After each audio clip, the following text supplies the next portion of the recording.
tadi untuk mencapai makrifat diawali dari tauhid la ilaha illallah. Dasarnya laisa kamitslihi syai'un, surat Al-Ikhlas. Dijalani lahirnya, orientasi ke akhirat, terus cinta pada Allah. Syariat, torekot, hakikat, makrifat. Makrifat ini nanti levelnya sudah level cinta. Tidak lagi tahu dan tidak tahu, percaya atau tidak percaya. Kalau yang awam kayak kita itu levelnya masih percaya tidak percaya, iman atau tidak beriman. Itu nanti penjelasannya dalam tahsilul inayah. Nah ini zikirnya. Selain tadi syariat yang lahir, yang sunnah-sunnah, yang dalam dunia sufi sangat disarankan, itu zikir. Itu dalam barokat Sailaniyah dijelaskan ada 3 jenis zikir yang bisa kita jalankan. Dan ini di hampir semua sufi teori ini ada. Termasuk kemarin yang terakhir kan di Syekh Muhammad Arsyad, yaitu zikir nafi isbat dan zikir mujarrad wal jalalah, serta zikir isyarah wal anfas. Zikir nafi isbat itu zikirnya awam, alatnya lisan, la ilaha illallah. Kalau zikir mujarrad wal jalalah itu zikirnya khawas, alatnya qalb, bunyinya Allah, Allah, Allah. Batinmu yang zikir. Jadi hatimu, tidak lagi mulut. Cobalah sebanyak mungkin mewiridkan Allah, Allah ini sampai tanpa harus dikomando, detak jantungmu sendiri bunyinya Allah, Allah. Itu nanti ada di Kiai Musta'in Romli yang dari Rejoso itu, saya lupa pernah nulis risalah kecil tentang istighosah itu. Khasiatnya kalau kita sudah nyampe level itu, apapun yang kita inginkan bisa terwujud, termasuk yang tidak terjangkau oleh akal. Jadi wirid yang bunyinya Allah, Allah sampai mendarah daging, sehingga detak jantungmu juga bunyinya Allah, Allah. Ya mungkin siapa yang terancam oleh penyakit jantung, kolesterol, stroke, kalau detaknya Allah, Allah kan mungkin Gusti Allah ya sakno mosok itu bunyinya Allah, Allah dibikin stroke kan tidak enak. Ya. Jadi wiridkan itu tanpa bosan. Jadi kalau la ilaha illallah itu biasanya lewat pernafasan. Jadi biasanya membuang nafas, ucapkanlah la ilaha sambil diitikoti, membuang semua yang selain Allah, yang jelek-jelek, apapun yang duniawi, keluarkan semua, hembuskan nafas keluar, la ilaha, terus tariklah pakai illallah. Satu-satunya yang kamu masukkan dalam dirimu hanya Allah. Jadi la ilaha illallah, la ilaha illallah, terus keluar masuknya nafas itu. Jadi sambil diitikoti keluarnya yang bukan Allah dan masuknya hanya Allah, terus begitu.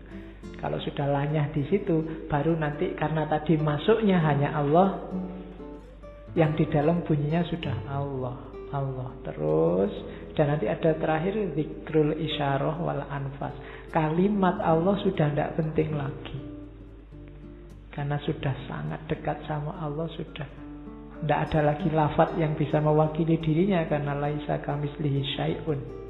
Semua sudah hilang, yang tampak dan ada hanya Allah, maka tinggal Dia. Makanya ada zikir terus. Hu itu jangan diartikan terus kamu tafsirkan hu itu dia, dia itu mudzakkar, tidak penting itunya. Pada saatnya kata-kata hu itu juga harus hilang, karena sudah nggak ada lagi yang bisa dikatakan. Jadi sudah melampaui kata-kata. Pengalaman yang sangat dalam itu yang dirasakan oleh para sufi. Tapi tidak bisa instan. Dalam arti kamu ujuk-ujuk, saya langsung hu, Pak. Ya nanti nggak mungkin begitu, karena itu urusannya kedalaman. Nanti hasilnya cuma gitu kamu. Oke, jadi itu levelnya sudah beda. Oke, nah nanti ini penjelasannya bisa panjang, cuma sebagai pancingan aja. Menurut Syekh Yusuf, zikir ya, tapi mikir juga iya. Jadi apa sih yang dilakukan para sufi itu? Anna ahlallahi al-muhaqqiqin. Jadi di antara para ahli hakikatnya Allah, ya para sufi itu, yakunu min lawazimihim kasratul azkar. Iya, di antara kebiasaan mereka adalah banyak berzikir. Wa tafakkur fil aghyar, dan memikirkan, berpikir tentang alam semesta. Aghyar itu kan alam semesta yang selalu berubah. Tula auqatihim wa sa'atihim, sepanjang waktu dan sepanjang masa. Jadi ahlul muhaqqiqin, ahli hakikat itu ya zikir ya mikir. Makanya ada gurunya Imam Syafi'i itu yang bilang bahwa belajar satu bab itu lebih utama daripada sholat 1000 rakaat. Nah, hari ini kita belajar satu bab tentang Syekh Yusuf Makassari. Nah, itu semoga juga dikasih pahala oleh Allah. Sholat 1000 rakaat lebih disukai oleh, saya lupa gurunya Imam Syafi'i, Syekh Suyan bin siapa begitu. Tapi dua-duanya harus dilakukan. Ya azkar, ya tafakkur, ya zikir, ya mikir. Jadi umat Islam itu tidak boleh mandek di zikir, tapi juga ya jangan cuma mikir, males zikir. Dua-duanya. Baru terus kalau semuanya sudah dijalankan tadi, sejak awal mulai tauhid sampai yang terakhir tadi, masuklah kita ke ranah namanya insan kamil. Kan? Ya sama, insan kamil itu rangkumannya yang semua tadi. Idzil abdu la yakunu kamilan illa idza kana lahu zahirun wa batinun. Seorang hamba itu tidak mungkin jadi insan yang kamil, sempurna, kecuali ibadah lahirnya ada, batinnya juga beres. Zahirun wa batinun. Li'anna zahira idza lam yakun lahu batinun kana batilan. Wa kadzal batinu idza lam yakun lahu zahirun atilan. Ini sama kayak tadi. Syariat tambah hakikat itu batil, hakikat tanpa syariat itu atil. Ini diambil dari kitabnya Qurratu Ain. Zuhurus syariah bil haqiqah wa butunul haqiqah bis syariah. Jadi lahirnya syariat itu diiringi oleh hakikat, dan batinnya hakikat itu disertai oleh syariat. Cara ini yang oleh Syekh Yusuf disebut At-Tariqul Muhammadi, atau dia juga pakai istilah As-Siratul Ahmadi, jalan Muhammad, jalan Ahmad. Ya maksudnya ini sumbernya Kanjeng Nabi. Nabi Muhammad itu ya tidak cuma ngurusi batin, tapi juga lahir. Dua-duanya imbang. Batinun wa zahirun. Kalau orang bisa mengkombinasikan dua ini, dia akan menjelma jadi insan kamil. Kalau ini konotasinya tentang hubungan Allah dan semesta. Ini agak kritik pada yang wahdatul wujud. Katanya Syekh Yusuf, hubungannya manusia sama Allah itu kayak alam semesta juga sama Allah, kayak manusia dan rohnya. Alam semesta itu fisiknya, Allah itu rohnya. Roh dan fisik itu tidak sama, tidak bisa disamakan. Cuma fisik ini bisa hidup ketika ada roh. Fisik itu tidak ada nilainya kalau rohnya pergi. Seperti itulah hubungannya alam semesta dengan Allah. Kita disebut manusia selama rohnya ada. Rohnya pergi ya bukan manusia lagi. Jadi hubungan Allah dan manusia bukan kok terus dua-duanya nyampur hilang, enggak. Kita ini kayak fisik, bisa hilang, bisa hancur. Yang bikin kita manusia sekarang bukan fisik ini, tapi roh yang di belakang kita. Nah, alam semesta sama Allah hubungannya semacam itu. Jadi tidak nyampur lebur jadi satu, hakikat yang sama, enggak. Makanya katanya Syekh Yusuf, tasawuf itu tidak harus sampai bilang akulah kebenaran mutlak atau akulah Allah. Kita boleh naik sampai jejer sama Allah, tapi kita tetap sebagai hamba. Di kitabnya ada kalimat bagus, al-abdu abdun wa intarokpo warrobbu robbun wa intanazza. Hamba itu ya tetap hamba, meskipun dia naik sampai bertemu Tuhan, namanya kasyaf dan ma'rifat.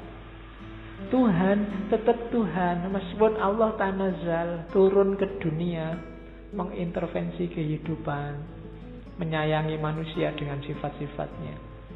Meskipun dia terlibat, ada di sisi kita tiap hari, dia tetap Tuhan. Tidak bisa dicampur, yang hamba jadi Tuhan, yang Tuhan jadi hamba. Wal abdu abdun wa intarokko warrobbu robbun wa intanazzal.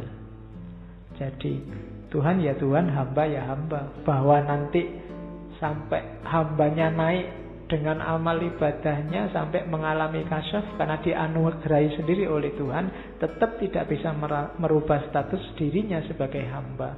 Yang Tuhan juga begitu. Meskipun Tuhan tanazzal biar dikenali manusia lewat perbuatannya, sifat-sifatnya, tetap dia statusnya Tuhan. Jadi jangan sampai ngomong aku Tuhan, aku kebenaran mutlak. Argumen lainnya apa? Nabi Muhammad, Kanjeng Nabi itu orang yang levelnya paling tinggi di hadapan Allah. Akhlaknya juga akhlaknya Allah, tapi Nabi tidak pernah ngomong akulah Allah, akulah kebenaran mutlak. Di sisi lain, kalau memang orang berakhlak dengan akhlaknya Allah, dia tidak boleh merasa besar, tidak boleh merasa sombong, tidak boleh ada merasa besar sedikit pun. Sehingga kalimat-kalimat yang mengindikasikan aku, bahwa aku yang besar, bahwa akulah Allah, itu konotasinya ada merasa besar di situ. Maka bahwa mungkin memang logikanya alam ini wujudiyah, tapi orang tidak boleh sampai ngomong akulah Allah, akulah kebenaran. Kayak Al-Halaj anak Al-Haq. Nah, itu kritiknya Syekh Yusuf Makassari. Ya, karena beliau di antara mursyidnya kan Syekh Nuruddin Ar-Raniri. Cuma menurut Syekh Yusuf ya yang kayak gini ini lebih bisa diterima oleh masyarakat, khususnya yang awam. Jadi al-abdu abdun wa intarokko warrobbu robbun wa intanazza. Tuhan ya Tuhan, hamba yang hamba. Biar jelas garis demarkasinya. Oke, alhamdulillah. Kita nyampe sesi terakhir Sufi Nusantara. Minggu depan, bulan depan, saya bilang tadi kita masuk sesi baru. Kita akan ngomong temanya cinta.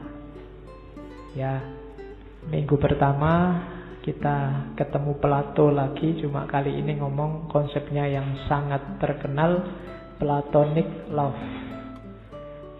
Yang agak idealis, terus kita ngomong yang agak pragmatis. Dari tradisi psikoanalisis muridnya Freud, kita ketemu Erich Fromm yang nulis The Art of Loving.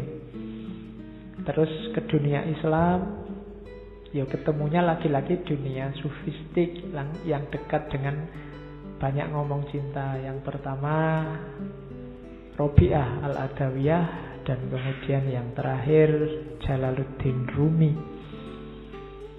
Oke, saya kira itu dulu. Kurang lebihnya mohon maaf. Wallahul muwaffiq, wallahu a'lam bissawab. Wassalamualaikum warahmatullahi wabarakatuh.